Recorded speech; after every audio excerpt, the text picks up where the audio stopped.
தொடுதிரை மடிக்கணினி இணையம் வாயிலாக போட்டித் தேர்வுக்கு ஆயத்தமாக்கின்ற அன்பான போட்டித் தேர்வு ஆர்வலர்களே, UGTRB இடைநிலை ஆசிரியருக்கான டெட் நியமன தேர்வுக்கான UGTRB என்று அழைக்கப்படுகின்ற பாடத்தில் விலங்கியல் முதன்மை பாடமான விலங்கியலை குறித்து முழு வீடியோ தொகுப்பு தான் டீட்டெயில்டான ஆன்சரை இந்த வீடியோ தொகுப்பில் பார்க்க போகிறோம்.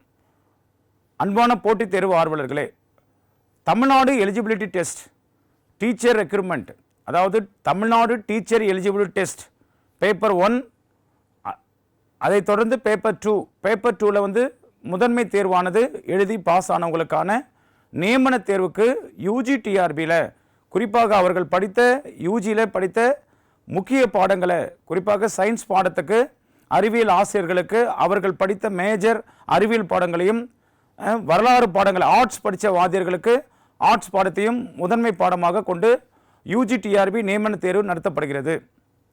அப்போ கடந்த சில ஆண்டுகளில் நடைபெற்ற UGTRBயின் அடிப்படையில் மொத்த கேள்விகள் 180 கேள்விகள் இடம்பெறும்.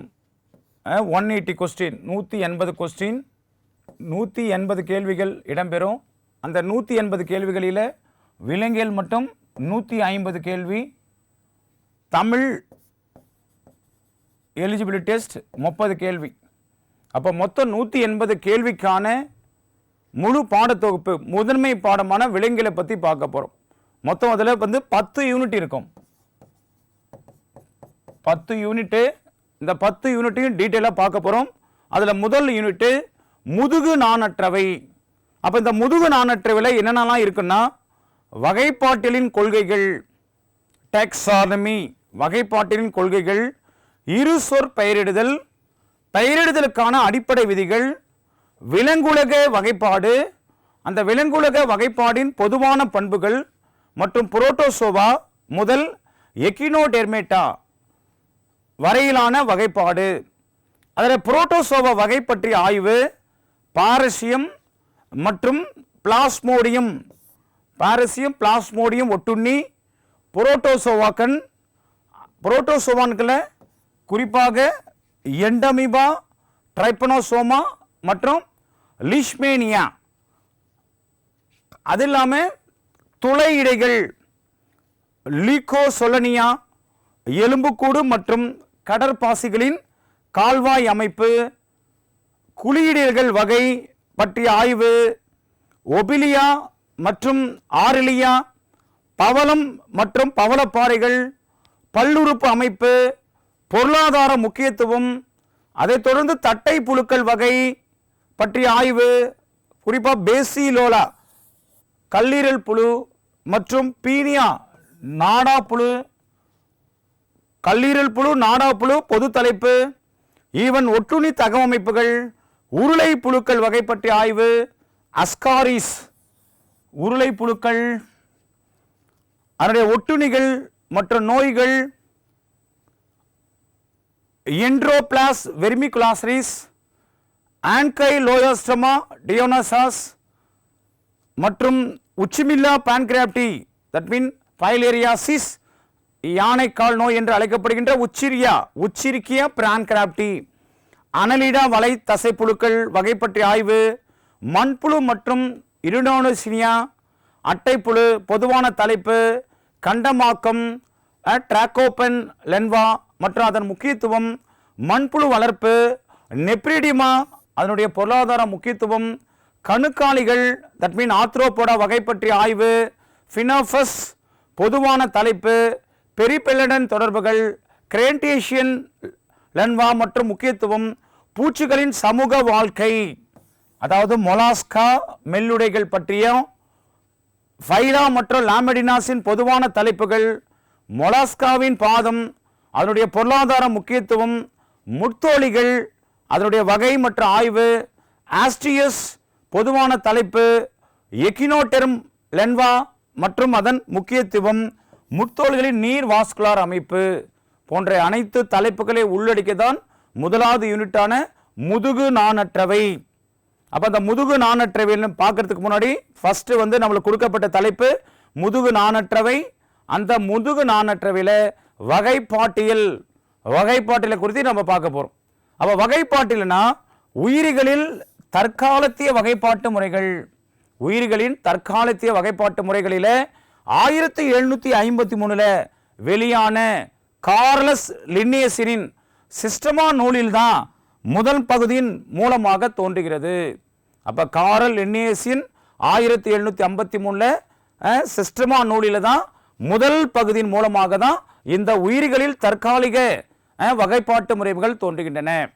அடுத்ததாக லின்னேயஸின் முறையில் ஒரு உயிரி அதன் இனம், சிறப்பினம் ஆகியவற்றின் பெயர்களால் குறிக்கப்படும். இனத்தின் பெயரும் அதனுடைய சிறப்பினத்தின் பெயரையும் குறிக்கப்படுதா. இதுக்கு பேருனா இரு சொற்படும் பெயரிட முறை என அழைக்கப்படும். Binomial nomenclature. அப்போ லின்னேயஸின் முறையில் ஒரு உயிரினுடைய இனத்தையும் சொல்லுவாங்க, அதனுடைய சிறப்பினத்தையும் சொல்லுவாங்க. அப்போ இனத்தையும் சிறப்பினத்தையும் சொற்பெயரிடும் முறைக்கு பேர் தான் இரு சொற்பெயரிட முறை. அந்த இனத்தினுடைய சிறப்பு ஆகியவற்றின் பெயர்களால் குறிக்கப்படுவதுதான் இரு சொல் பெயரிட முறை என அழைக்கிறாங்க. அப்போ இந்த இரு சொற்பொருள் பெயரிடுதலுக்கான பொறுப்பினை பன்னாட்டு பொறுப்பாண்மை குழுக்கள் ஏற்றுக்கொண்டுள்ளன. அதன் அடிப்படையில் உயிரியலில் அறிவியல் பெயரிடுவதை இன் பயாலஜிக்கல் நேமிங், அப்போ உயிரியலில் அறிவியல் பெயரிடுவதை கண்காணிக்க பல பொறுப்பாண்மை குழுக்கள் உள்ளன. அதன் அடிப்படையில் பன்னாட்டு விலங்கியல் பெயரிடல் முறை சட்டங்களுக்கு, that mean international code of zoological nomenclature, international code of zoological nomenclature உட்பட்ட பெயரிட முடியுமா? அப்போ பன்னாட்டு விலங்கியல் பெயரிடல் முறை சட்டங்களுக்கு இந்த ICZN உட்பட்டே அதனுடைய பெயரை வைக்க முடியும். பெயரிடும் முறைகள் சட்டங்களாக தொகுக்கப்பட்டுள்ளன. இச்சட்டங்களை மாற்று உரிமை யாருக்கு மட்டும் இருக்குன்னா இந்த அறிவியல் பேராண்மை களங்களுக்கே உண்டு. அப்ப பெயரிடுவதற்கான அடிப்படை விதிகள் ஒரு 10 விதிகள் இருக்கு. பெயரிடுவதற்கான அடிப்படை விதிகள், அதுல சூட்டப்படும் பெயர்களுக்கு ஒரு நிலைப்பு தன்மை தேவை. சூட்டப்படும் பெயர்களுக்கு ஒரு நிலைப்பு தன்மை தேவை. ஒரு தொகுப்பிற்கு ஒரு நிலையான பெயர் மட்டுமே உண்டு. அப்போ நிலைப்புத்தன்மை தேவை என்பதற்காக ஒரு தொகுப்பிற்கு ஒரு நிலையான பெயரை மட்டுமே வரையறை செய்திருப்பார்கள். இரண்டாவதாக முன்னுரிமை விதி, அதாவது ஒரு தொகுப்பிற்கு இரு பெயர்கள் இருப்பின் முதலில் வெளியான பெயர் ஏற்றுக்கொள்ளப்படும். ஒரே தொகுப்பு 2 பேர் இருந்துச்சுன்னா முதல்ல எது வெளியே வருதோ அதை ஏற்றுக்கிறாங்க. இதுக்கே முன்னுரிமை விதி, ஃபர்ஸ்ட் ப்ரிஃபரன்ஸ். மூன்றாவது, ஓர் விலங்கை அறிவியாளர் மாறுபட்ட பெயர்களால் குறிப்பிட்டால் அந்த நிலைக்கு ஒரு பொருட் பன்மொழி சினானிம் கொஸ்டின் கேட்டிருக்காங்க, சினானிம் கேட்டிருக்காங்க என்று பெயர். இதில் ஒரு பெயர் மட்டுமே ஏற்புடைய பெயராகும். எதன் அடிப்படையில்னா முன்னுரிமை விதி அடிப்படையில் அந்த பெயர் தீர்மானிக்கப்படும். நான்காவது கண்டிஷன், இரு வேறுபட்ட தொகுப்புகளுக்கு ஒரே மாதிரியாக ஒலிக்கும் பெயர்கள் இருப்பின் அவற்றின் ஒலி வடிவம் ஒத்த சொற்கள் என்று பெயர். ஒலி வடிவம் ஒத்த சொற்கள், ஒரே மாதிரி ப்ரொனன்சியேஷன், ஒரே மாதிரி சவுண்ட் இருந்துச்சுன்னா அதுக்கு ஒலி வடிவம் ஒத்த சொற்கள் என்று பெயர். இவ்விதம் ஒத்த ஒலி வடிவ சொற்களில் பழைய சொல்லே முன்னுரிமை பெறுவாங்க. ஒத்த வடிவம் ஒத்த சொற்களில் பழைய சொல் முன்னுரிமை பெறுமா. இது நான்காவது கண்டிஷன். ஐந்தாவது, அடிப்படை விளக்கத்திற்கென பதப்படுத்தப்பட்ட உயிரி முக்கியத்துவம் பெறும். அப்போ ஏற்கனவே ப்ரிசர்வேட்டிவாக இருக்கிற அந்த உயிரினுடைய விளக்கத்திற்கென அது பதப்படுத்தப்பட்ட உயிரி முக்கியத்துவம் பெறுமா. பிற இனங்களை அடையாள காண இதுவே அடிப்படையாகும். இதுக்கு என்ன பேருனா மாதிரி கருத்து படிவம், மாதிரி கருத்து படிவம் என்று பெயர். இத்தகைய கருத்து படிவ அடிப்படையில் தான் இனங்களுக்கும் சிறப்பினங்களுக்கும் தீர்மானிக்கப்படுமா. மாதிரி கருத்து படிவத்தின் அடிப்படையிலே இனங்களும் சிறப்பினங்களும் தீர்மானிக்கப்படுகிறது. அப்போ ஆறாவது கண்டிஷன் பாருங்க, லின்னேயஸ் வெளியிட்ட த சிஸ்டமா நேச்சுரல் என்ற 10வது பதிப்பு 1758 நூலுக்கு முன்பாக பயன்படுத்தப்பட்ட பெயர்கள் உரிமை பெற்றவை அன்று. 10வது பதிப்பு 1758 நூலுக்கு முன்பாக, இந்த பிஃபோர் 1758க்கு முன்னாடி இந்த சிஸ்டமா நேச்சுரல் 10th எடிஷனில் வந்த பெயர்கள்லாம் என்ன பண்ண மாட்டாங்க, உரிமை பெற்றவை அன்று என்று தீர்மானித்திருக்கிறாங்க. அப்போ 7வது கண்டிஷன் பாருங்க, அறிவியல் பெயர்கள் லத்தீன் மொழியில் அல்லது அம்மொழி சார்ந்தவை, லத்தீன் பெயரில் தான் இருக்கும், அந்த மொழி சார்ந்தவை. பெயர்கள் வளம் சாய்ந்த சிறு எழுத்துக்களாக எழுதப்பட வேண்டும். 8வது கண்டிஷன், இனத்தின் பெயர் ஒரு வார்த்தையாக இருத்தல் வேண்டும், அதன் முதல் எழுத்து பெரிதாக இருக்கணும். 9வது கண்டிஷன், சிற்றினத்தை பெயர் தட் மீன்ஸ் ஸ்பீஷியஸ் நேம் வந்து தனி பெயராகவோ அல்லது கூட்டு பெயராக இருக்கலாம். 10வது கண்டிஷன், தவறான மூலத்திலிருந்து ஒரு விலங்கின் பெயர் சூட்டப்பட்டால் அதுக்கு பேர் தவறான பெயர் நாமென் அம்பிகுவம் எனப்படும். இது முழுமையாக நிராகரிக்கப்படும். தவறான மூலத்திலிருந்து ஒரு விலங்கின் பெயர் சூட்டப்பட்டால் அதுக்கு தவறான பெயர் வைத்து அது நாமென் அம்பிகுவம் எனப்படும். இது முழுமையாக நிராகரிக்கப்படும். அப்போ உயிரினங்களுக்கு வகைப்பாட்டில் பெயர் வைக்கிறதுக்கு இந்த 10 கண்டிஷனை ஃபாலோ பண்ணுறாங்க. அடுத்து பாருங்க, முதுகெலும்பற்றவைகளின் பண்புகள். அந்த முதுகெலும்பற்றவைகளின் பண்புகள் என்னென்ன, what are the character of முதுகெலும்பற்றவனுடைய பண்புகள் பாருங்க. ஃபர்ஸ்ட் வந்து என்ன கிடையாது, முதுகெலும்பற்றனவே அதில் முதுகு நான் கிடையாது. 2வது இதயம் முன்பக்கம் அல்லது பின்பக்கம் இருக்கும். 3வது இரத்த ஓட்ட மண்டலம் திறந்த வகை அல்லது மூடிய வகையாக இருக்கலாம். 4வது நரம்பு மண்டலம் முன்பக்கம், அதில் குறிப்பாக ஒரு செல் மற்றும் பல செல் உயிர்களை கொண்டது. மாறுபட்ட தன்னுடைய பல்வேறு விதமான பொய்க்காலிகள் சூடோபோடியா கசை இலைகள் குறு இலைகள் மூலம் நடைபெறுகின்றன. தனித்தோ அல்லது ஒட்டுணியாகவோ வாழுமா, தனித்தையோ ஒட்டுணியா வாழலாம். உடல் உறுப்புகள் உறுப்பு மண்டலங்கள் என எளிமையா இருக்கும். 5வது இனப்பெருக்கம். இனப்பெருக்கம் இந்த முதுகு நாணற்றவையில் பால் இனப்பெருக்கம் மற்றும் பாலிலா இனப்பெருக்க முறையில் நடைபெறுமா. 6 இதெல்லாம் முதுகு எலும்பு அற்றவையுடைய பண்புகள். அது முதுகு எலும்புகளின் பண்புகள் பாருங்க. முதுகு பகுதியில் முதுகெலும்பும் அகச்சட்டமும் காணப்படும். எது, முதுகு எலும்பு உள்ளவைகள்.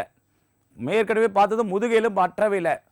அப்போ முதுகெலும்பு உள்ளவைகளின் பண்புகளில் அதனுடைய முதுகு புக பகுதியில் முதுகெலும்பும் அகச்சட்டகம் காணப்பட்டால் அது முதுகெலும்பு உள்ளவை. 2வது உடற்குழி மூவடுக்கு படலம் முதுகு நான் மற்றும் நரம்பு வடம் ஆகியவனை காணப்படுமா. உடற்குழி வந்து மூவடுக்கு படலம் முதுகு மற்றும் நரம்பு மண்டலத்தை காணப்படும். 3வது பல செல் உயிர்கள் மட்டுமே காணப்படும். அப்போ முதுகு நான் உள்ளவனா பல செல் உயிர்களான விலங்கினங்கள் காணப்படும், பல செல் உயிர்கள் காணப்படும். ஈரிணை கால்கள் மூலம் இடப்பெயர்ச்சி செய்கின்றன. ஈரிணை கால்கள் மூலம் இடப்பெயர்ச்சி. தனித்து வாழும், தனித்து வாழுமா, செப்பரேட்டா வாழும், தனித்து வாழும். உறுப்பு மண்டலங்களும் உறுப்புகளும் சிக்கலான அமைப்பையும் பெரிய வளர்ச்சியும் கொண்டிருக்கும். முதுகு நான் உள்ளவை உறுப்பெல்லாம் சேர்ந்தது. உறுப்பு மண்டலங்களும் சிக்கலான அமைப்பையும் பெரிய வளர்ச்சியை காணக்கூடும். பால் இனப்பெருக்க முறையில் மட்டுமே இனப்பெருக்க செய்யும். முதுகு நாணற்றவையில் பால் இனப்பெருக்கம் மற்றும் பாலிலா இனப்பெருக்கம். இதில் பால் இனப்பெருக்க முறையில் மட்டுமே இனப்பெருக்கம் நடைபெறுமா. ஓகே, அடுத்தது பாருங்க, பிளாஸ்மோடியம். பிளாஸ்மோடியத்தை பற்றி பார்க்க போகிறோம். இந்த பிளாஸ்மோடியம் இதனுடைய தொகுதி புரோட்டோசோவா, இதனுடைய வகுப்பு ஸ்போரோசோவா. தொகுதி புரோட்டோசோவா, வகுப்பு ஸ்போரோசோவா, வரிசை வந்து ஈமோஸ்போரிடியா. ஈமோஸ்போரிடா வரிசை கேட்கலாம். அப்போ பிளாஸ்மோடியுடைய தொகுதி புரோட்டோசோவா, 2வது வகுப்பு ஸ்போரோசோவா, 3வது வரிசை ஈமோஸ்போரிடியா. அப்போ பிளாஸ்மோடியம் என்னும் இனை சார்ந்த ஒட்டுண்ணிகள் மலேரியா நோய்க்கு காரணமானவை. இந்த மலேரியா நோய் காரணி குளிர் காய்ச்சல் கூட என அழைக்கப்படுகிறது. மலேரியா மலேரியா குறிப்பாக பிளாஸ்மோடியம் அதனுடைய ஸ்பீஷியஸில் தான், ஜீனஸில் தான் 4 வகையான Plasmodium vivax, Plasmodium falciparum, Plasmodium ovale, Plasmodium malariae. அப்போ இந்த பிளாஸ்மோடியம் புரோட்டோசோவா வகை தொகுதியை சார்ந்தது, வகுப்பு ஸ்போரோசோவா, வரிசை ஈமோஸ்போரிடியா. இந்த பிளாஸ்மோடியம் இனத்தை சார்ந்த ஒட்டுண்ணிகள் மலேரியா காய்ச்சலுக்கு காரணமாக இருக்கிறது அல்லது மலேரியா நோய்க்கு காரணம் இந்த மலேரியா நோய்க்கு வேற என்ன பேருனா குளிர் காய்ச்சல் எனப்படும்.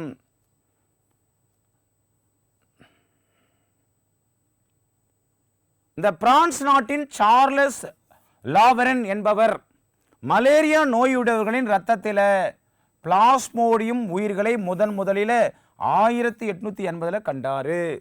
கொஸ்டின், முதல்ல பிரான்ஸ் நாட்டின் சார்லஸ் ரேவரன் என்பவர் தான் மலேரியா நோயுடையவர்களுடைய இரத்தத்தில் இந்த பிளாஸ்மோடியம் உயிர்களை முதல்ல 1880 பார்க்கிறார்.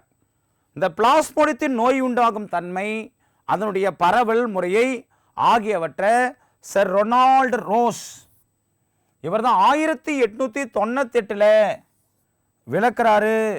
இதற்காக மருத்துவம் மற்றும் உடற்செயலியல், அதாவது மெடிசின் அண்ட் ஹியூமன் பிசியாலஜிக்காக 1902 நோபல் பரிசு வாங்குறாரு.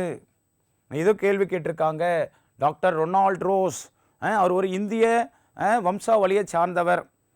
உலகிலே மிக உயர்ந்த விருதான நோபல் பரிசை 1902 இந்த பிளாஸ்மோடியத்தை நோய் உண்டாக்கும் தன்மை, அது பரவல் முறை, குறிப்பாக ஃபீமேல் அனாஃப்ளெக்ஸ் என்ற கொசு மூலம் தான் இந்த மலேரியா பரவுகிறது என்பதை இவர் நிரூபித்தார். அதற்காக 1902 நோபல் பிரைஸ் வாங்குறாங்க.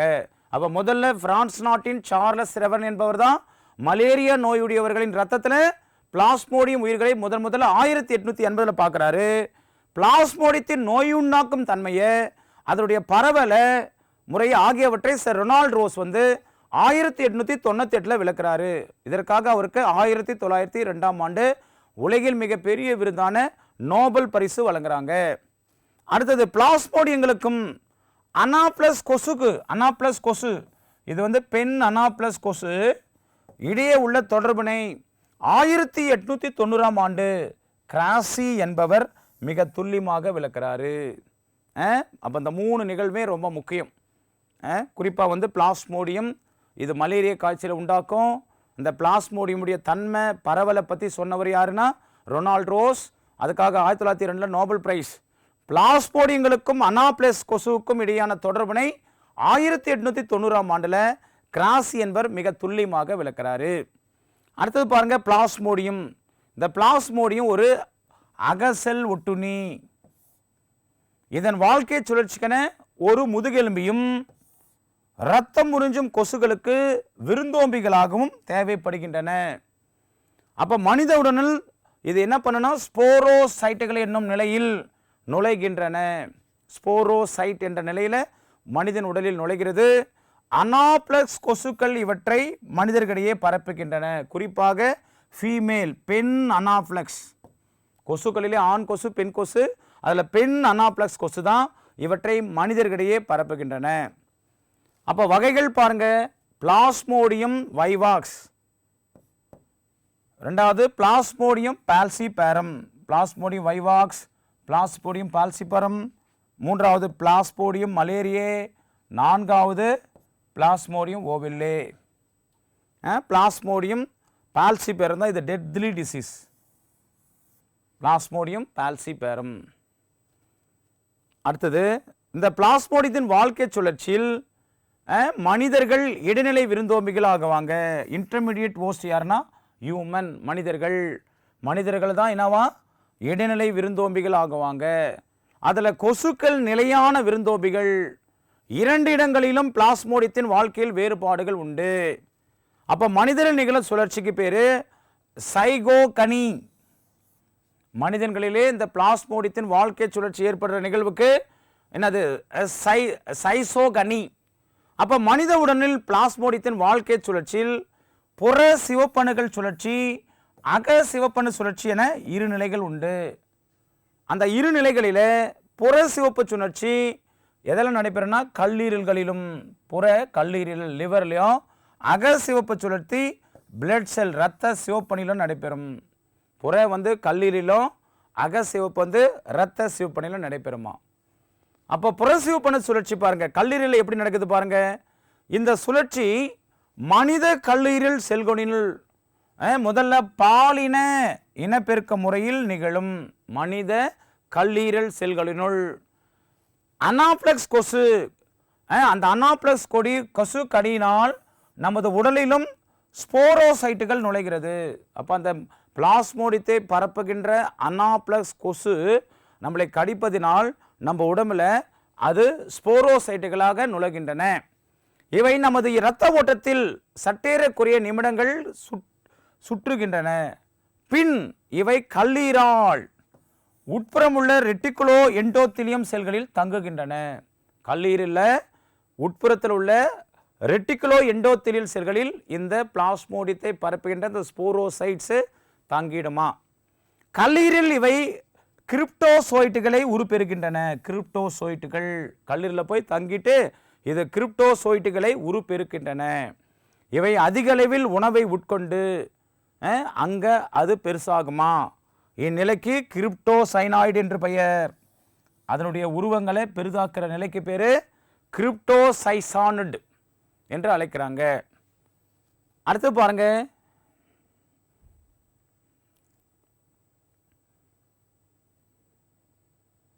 இச்செல்கள் பலவாக பிரிந்து கிரிப்டோமிரோசைட்டுகளாக இரத்தத்தில் கலக்கும். இரத்தத்தில் பாருங்க, ஃபஸ்ட்டு வந்து என்னவா இருந்துச்சுன்னா முதல்ல வந்து கிரிப்டோசைனாய்டு. அந்த கிரிப்டோசைனாய்டு என்னவா இருதுன்னா கிரிப்டோமிரோசைடு. இது வந்து அளவில் பெரிதாகிறது கிரிப்டோசைனாய்டு. வேற வந்து பலவாக பிரிகிற நிலைக்கு வந்து கிரிப்டோமிரோசைடுகள். இது ரத்தத்தில் கலந்து இது கல்லீரலில் மட்டும் தங்கும் காலம் 7 to 14 நாட்கள். 7 to 17 நாட்கள். 17 நாட்கள் வந்து பார்த்தீங்கன்னா கல்லீரலே தங்கிடும் கிரிப்டோமிரோசைடுகளாக. அடுத்து பாருங்க, அகசிவப்பணு சுழற்சி.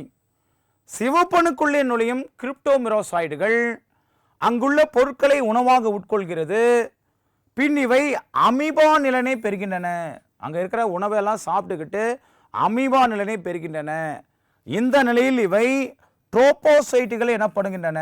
அமீபா நிலைக்கு பேர் தான் ட்ரோபோசைட்டுகள். அப்போ இதன் மையத்தில் தோன்றும் நுண்குமிழி உட்கரு ஓரகத்திற்கு தள்ளிவிடும். அப்போ அந்த உட்கருத்தில் ஓரத்தில் தள்ளும் போது அது ஒரு மோதிர அமைப்பு நிலைக்கு, அது முத்திரை மோதிர நிலை என்று அழைக்கிறாங்க. உட்கரு ஓரத்திற்கு தள்ளி அது ஒரு மோதிர அமைப்புகள் நிலைக்கு மாறினா அது முத்திரை மோதிர நிலை என்று பெயர். இதன் பின் இவை நுண்குமிழியை இழந்து பெரிதாகி சைசாண்டு நிலையை பெறுகின்றன. பெருசாகிற நிலைக்கு சைசாண்டு நிலை. இந்த சைசாண்டுகள் பலவாக பிரிந்து மீரோசைட்டுகள் ஆகின்றன. இவை ஈமோசைன், இது ஒரு நச்சு, இது ஒரு பார்த்தீங்கன்னா டாக்ஸின் ஈமோசாயின்.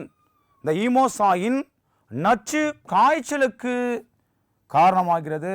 அப்போ மலேரியா காய்ச்சலுக்கு காரணமாக இருக்கிற நச்சு எதுனா ஈமோசாயின். கொஸ்டின் கேட்கலாம், ஈமோசாயின் அந்த நச்சு தான் காய்ச்சலுக்கு காரணமாகிறது. அடுத்தது என்ன நடக்குன்னா மீரோசைட்டுகள் மீண்டும் சிவப்பணுக்களை போய் தாக்கும். இதற்கு உள்நோய் பரவல் என்று பெயர். சிவப்பணுக்களை போய் தாக்கினா உள்நோய் பரவல். இவ்வாறு இரத்தத்தில் நிகழும் சுழற்சிகளுக்கு இது கொள்கை சுழற்சி அல்லது சைகோனி என்று அழைக்கிறாங்க. இரத்தத்தில் நடக்கிற நிகழ்வுக்கு பேர் சைகோனி அல்லது கொள்கை சுழற்சி. சைகோனி அல்லது கொள்கை சுழற்சி என்று அழைக்கிறாங்க. ஓகே, இது மாதிரி பல சுழற்சிகளுக்கு பின் பல சுழற்சிகள் தொடர்ந்து நடந்துகிட்டே இருக்கும். அந்த பல சுழற்சிக்கு பின் சில மீரோசைடுகள் அது கேமிட்டோசைட்டுகளாக உருப்பெறுகின்றன. மீரோசைட்டுகள் கேமிட்டோசைட்டாக உருவாகும். அதில் தான் மேக்ரோ மைக்ரோ என 2 வகை கேமோசைட்டுகள் தோன்றுகின்றன. மேக்ரோ மைக்ரோ 2 வகை கேமிட்டோ. அப்போ மேக்ரோசைட்டுகளின் உட்கரு எப்படி இருக்குன்னா சின்னது. அது எங்கே காணப்படும்னா சைட்டோபிளாசத்தில் அடர்ந்த உணவோடு இருக்குமா. மேக்ரோசைட்டுகளின் உட்கரு சிறியது, அது சைட்டோபிளாசத்தில் அடர்ந்த உணவு உண்டு. மைக்ரோ கேமிட்டுகளின் உட்கருக்கள் பெரியவை. அதாவது மைக்ரோ கேமிட்டுகளின் உட்கருகள் பெரியவை. இது சைட்டோபிளாசம் தெளிவானது. இவை ஒரு கொசுவினில் நுழைதல் வேண்டும். அடுத்தது கொசுவினில் சுழற்சி பாருங்க. கொசுக்குள்ள சுழற்சி ஏற்பட்டால் இதுக்கு ஸ்போரோகனின்னு பேர்.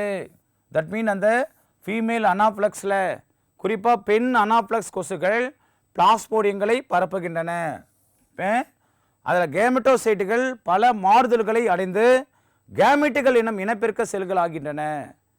இதற்கு தான் என்ன பேர்னா கேமெட்டோகனி என்று பெயர். கேமெட்டுகளை குறிப்பாக கேமெட் என இனப்பெருக்க செல்களாகிறதுக்கு அந்த இனப்பெருக்க செல்கள் ஆகிற நிகழ்வுக்கு தான் கேமெட்டோகனி என்று பெயர். அப்போ கேமெட்டோகனி என்றால் இந்நிகழ்ச்சி கொசுவின் உணவு பாதையில் நடக்குமா, கொசுவுடைய உணவு பாதையில் அல்மெட்ரிக் கெனாலில் நடக்கும். அதில் மைக்ரோ கேமெட்டோசைட்டுகளின் உட்கரு பலவாக பிளந்து சைட்டோபிளாசம் பிரிவடைகிறது. இதனால் என்ன நடக்குன்னா கதிர் வடிவில் பல மைக்ரோ கேமெட்டுகள் தோன்றும். அப்போ கதிர் வடிவில் பல மைக்ரோ கேமெட்டுகள் தோன்றதுக்கு எக்ஸோபிளாஜிலேஷன் என்று பெயர். எக்ஸோபிளாஜிலேஷன் என்று பெயராம். அடுத்தது இனப்பெருக்க செல்களின் ஒருங்கிணைப்பையும் ஸ்போரோகேனையும். அப்போ இனப்பெருக்க செல்களை எப்படி ஒருங்கிணைக்குது பாருங்க, அந்த இனப்பெருக்க செல்களின் ஒருங்கிணைவும் ஸ்போரோகனியும். அப்போ கொசுவின் இரைப்பையினுள் அதில் மைக்ரோ கேமிட்டும் மேக்ரோ கேமிட்டும், கொசுனுடைய இரைப்பையினுள்ள மைக்ரோ மேக்ரோ கேமெட்டுகள் இணைகிறது. இந்நிலையில் இவற்றின் உட்கருக்கள் ஒன்றுடன் ஒன்று கலந்து விடுகின்றன. அந்த ஒன்றுடன் ஒன்று கலக்கிறதுக்கு பேர் தான் சிங்கமி என்று பெயர். மீண்டும் சொல்கிறேன், கொசுவின் இரைப்பையினுள் மைக்ரோசோட்டும் மேக்ரோ கேமிட்டும், அதோ மைக்ரோ கேமிட்டும் மேக்ரோ கேமிட்டும் இணைகிறது. இவற்றின் உட்கருகள் ஒன்றுடன் ஒன்று கலந்து விடுகின்ற அந்த நிகழ்ச்சிக்கு சிங்கமி என்று பெயர்.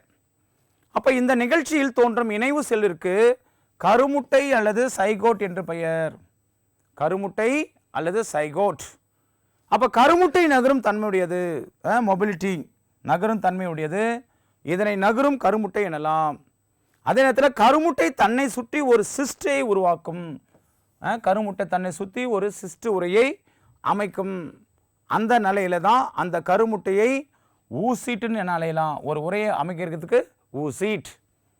அப்போ ஊசீட்டின் உட்கரு தொடர்ந்து பிரிவடையும்.